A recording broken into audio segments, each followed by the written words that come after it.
మరియు నంద్యాలలో వాటి యొక్క సంభావ్యత తక్కువ ఉన్నప్పటికీ ఆకస్మిక వరదలు సంభవించే అవకాశం ఇంకా ఉంది. రైట్, థ్యాంక్ యూ జగన్నాథ్ గారు. తెలంగాణలో పంచాయతీ ఎన్నికల రెండో దశ నామినేషన్ స్వీకరణ ప్రక్రియ మొదటి రోజు ముగిసింది. డిసెంబర్ 2 వరకు నామినేషన్లు స్వీకరిస్తారు. ఇక 3న నామినేషన్ పరిశీలన, డిసెంబర్ 5న నామినేషన్ ఉపసంహరణ ఉంటుంది. అదే రోజు అభ్యర్థుల జాబితాను ప్రకటించనున్నారు అధికారులు. డిసెంబర్ 14న రెండో దశ ఎన్నికల పోలింగ్ జరగనుంది. రాష్ట్ర వ్యాప్తంగా 193 మండలాల్లోని 4333 పంచాయతీలు, 38350 వార్డులకు ఈ ఎన్నికలు నిర్వహిస్తారు.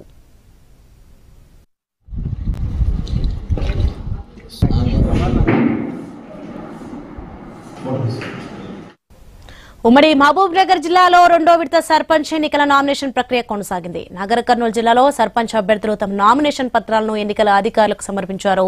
బిజ్నేపల్లి, నగర్ కర్నూలు, తిమ్మారెడ్డి మండలాల్లో 151 స్థానాలకు అభ్యర్థులు నామినేషన్లు దాఖలు చేశారు. బిజ్నేపల్లిలో నామినేషన్ సెంటర్లను ఎన్నికల ఇన్ఛార్జ్ అధికారి రాజ్యలక్ష్మి పర్యవేక్షించారు.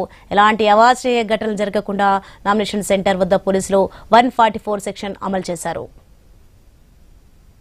క్లస్టర్లో బిజినపల్లి గ్రామ పంచాయతీ, పోలేపల్లి మరియు మహాదేవన్పేట్ 3 గ్రామ పంచాయతీలకు సంబంధించినటువంటి స్టేజ్ 1 రిటర్నింగ్ అధికారిగా విధులు నిర్వహించడానికి ఈరోజు 9 గంటలకు మనం చేరుకున్నాం. 3 గ్రామ పంచాయతీల్లో మొత్తం 34 వార్డులు, 3 సర్పంచ్ అభ్యర్థులు, మొత్తం 37 మంది అభ్యర్థులకు సంబంధించినటువంటి పోటీ కొరకు మనం నామినేషన్ పత్రాలు ఇవ్వడం, వాటిని స్క్రూటినీ చేయడం, యాక్సెప్ట్ చేయడం లేదా సరైన కారణాలతో రిజెక్ట్ చేయడం అనేటువంటి విధులు నిర్వహించడానికి మనం ఇక్కడ ఉన్నాం.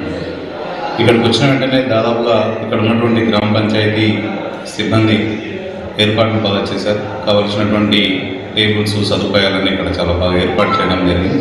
అభ్యర్థులు కూడా క్రమక్రమంగా 10 గంటల నుంచి ప్రారంభమై ఇప్పటివరకు దాదాపుగా 70 నుండి 80 నామినేషన్ పత్రాలను తీసుకుని వెళ్ళడం జరిగింది.